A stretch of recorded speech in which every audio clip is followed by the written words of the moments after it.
സിനിമയിൽ തിളങ്ങി നിന്ന സമയത്താണ് നടി മഞ്ജു വാര്യർ വിവാഹിതയായത്. എങ്കിലും വിവാഹമോചനത്തിന് ശേഷം മഞ്ജു വീണ്ടും സിനിമയിൽ തരംഗമായിരിക്കുകയാണ്.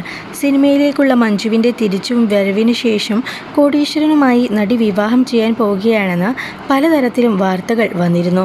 മുംബൈയിൽ ബിസിനസ് നടത്തുന്ന ഒരാളുമായി നടിയുടെ വിവാഹം ഉറപ്പിച്ചു എന്ന തരത്തിലായിരുന്നു വാർത്തകൾ വന്നിരുന്നത്.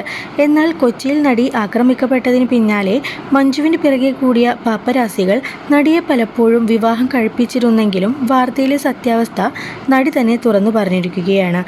ദിലീപുമായുള്ള ബന്ധം വേർപെടുത്തിയതിനു ശേഷം മഞ്ജു വാര്യരുടെ വിവാഹം കോടീശ്വരനും മുംബൈയിൽ ബിസിനസ് നടത്തുന്ന ഒരാളുമായി നടിയുടെ വിവാഹം ഉറപ്പിച്ചു എന്ന തരത്തിലായിരുന്നു വാർത്തകൾ വന്നിരുന്നത്.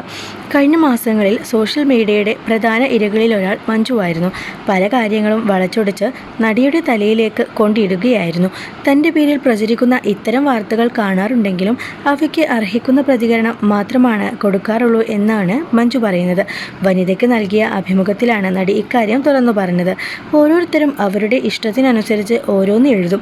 അതൊന്നും സത്യം അല്ലാത്തതുകൊണ്ട് തനിക്ക് ടെൻഷനില്ലെന്നും പറയുന്നവർ എന്തും പറഞ്ഞോട്ടെ എന്ന കാഴ്ചപ്പാടാണ് മഞ്ജുവിന്. തിരിച്ചു വരവിന് ശേഷം മഞ്ജുവിന് സിനിമകളുടെ തിരക്കാണ്. കമൽ സംവിധാനം ചെയ്യുന്ന ആമി, മോഹൻലാലിൻ്റെ വില്ലൻ, ഒടിയൻ, ഉദാഹരണം, സുജാത, മോഹൻലാൽ എന്നിങ്ങനെ മഞ്ജു വാര്യരുടെ നിരവധി സിനിമകളാണ് അണിയറയിൽ ഒരുങ്ങിക്കൊണ്ടിരിക്കുന്നത്. കൊച്ചിയിൽ പ്രമുഖ നടി ആക്രമിക്കപ്പെട്ട കേസിൽ ദിലീപ് അറസ്റ്റിലായതിനു ശേഷം പലരും മഞ്ജുവിനെ കുറ്റപ്പെടുത്തുകയും ചെയ്തിരുന്നു. എന്നാൽ താൻ തളർന്നു പോവില്ലെന്ന വിശ്വാസത്തോടെ മഞ്ജു മുന്നോട്ടുള്ള ജൈത്രയാത്രയിലാണ്.